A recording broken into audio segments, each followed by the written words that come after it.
You are listening 92.7 Jos FM. 92,7 Jos FM. Kembali lagi kita hadirkan Jos Update kali ini. Satreskrim Polres Nganjuk berhasil menangkap pelaku pembunuhan sadis atas seorang pemilik toko yang terjadi di persewaan garasi mobil, tepatnya berada di Jalan Dr. Rustomo, Kelurahan Payaman, Nganjuk. Kapolres Nganjuk AKBP Boy Jackson menyampaikan, penangkapan ini dilakukan kurang dari 24 jam sejak perkiraan terjadinya pembunuhan. Setelah olah TKP yang dipimpin langsung oleh AKBP Boy Jackson, unit Resma Polres Nganjuk melakukan serangkaian penyelidikan hingga kemudian mendapatkan informasi mengenai terduga pelaku. Pengejaran intensif membuahkan hasil dengan ditangkapnya terduga pelaku berinisial MYS berusia 28 tahun. Tepatnya di hari yang sama, sekitar pukul 23:11. Pelaku yang beralamat Kota Malang tersebut ditangkap di wilayah Gambarjo, Kelurahan Warujaya, Kecamatan Tanjung Anom, Kabupaten Nganjuk. Kapolres Nganjuk juga menambahkan, untuk sementara motif pembunuhan ini adalah dendam, di mana terduga pelaku yang tak lain adalah sopir korban. Dia mengaku sakit hati lantaran korban sebagai majikan sering berlaku kasar dan belum membayarkan gaji selama sebulan. Korban dibunuh dengan barang yang sudah dipersiapkan oleh pelaku yang dibelinya secara online. Usai membunuh korban, pelaku membawa kabur satu unit mobil pickup dan menjualnya di daerah Blitar. AKBP Boy Jackson memastikan jajarannya akan melakukan penyelidikan lebih mendalam dan menyeluruh atas kasus ini hingga seterang-terangnya. Beberapa rangkaian penyelidikan kita lakukan, kemudian beberapa saksi-saksi telah kita periksa, kemudian kita telah melakukan analisis CCTV yang ada di sekitar TKP dan di jalur di depan lokasi. Kemudian kita melakukan serangkaian penyelidikan dengan cepat, tepat, dan sigap. Dan alhamdulillah pada pukul 23.00 di hari yang sama kita telah berhasil mengamankan pelaku atau diduga tersangka di daerah Kecamatan Tanjung Anom, Kabupaten Nganjuk. Tersangka ini dengan inisial YS, umur 29 tahun, bekerja sebagai karyawan yang bersangkutan, sebagai sopir pribadi yang bersangkutan, yang baru kurang lebih 2 minggu bekerja melayani korban. Kemudian pada hari Jumatnya, tanggal 4 Februari 2022, yang bersangkutan setelah menutup toko korban.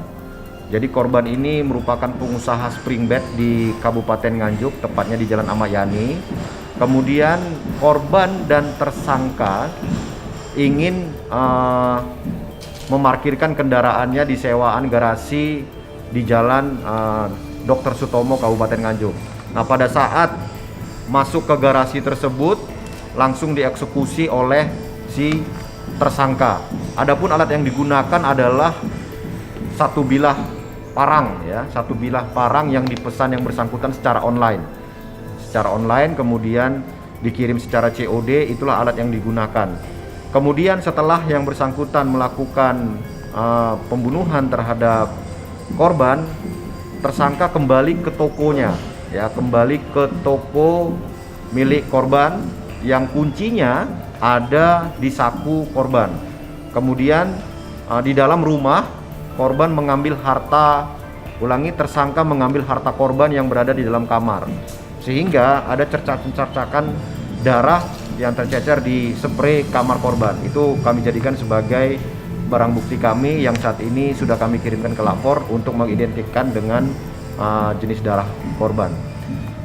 Saat ini si tersangka, saudara YS, sedang kita lakukan pemeriksaan mendalam apakah ada motif-motif lain atau ada pelaku-pelaku lain yang membantu tersangka untuk melakukan aksinya.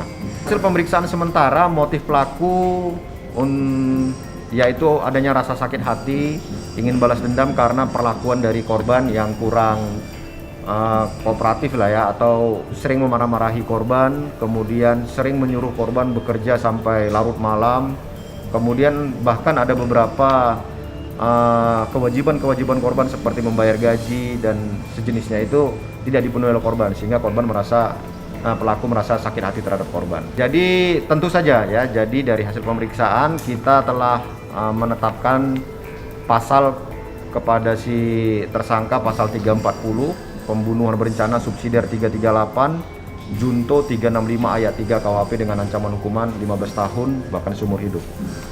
Harta benda yang dicuri ada laptop, kemudian ada handphone, kemudian ada uang cash sekitar 6 jutaan.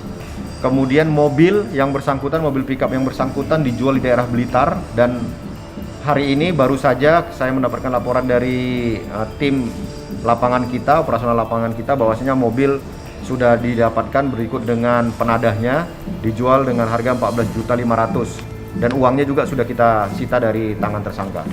Kemungkinan dari hasil keterangan tersangka itu dilakukan pukul 22:40 pada hari Jumat, ya, pada hari Jumat 4 Februari 2022.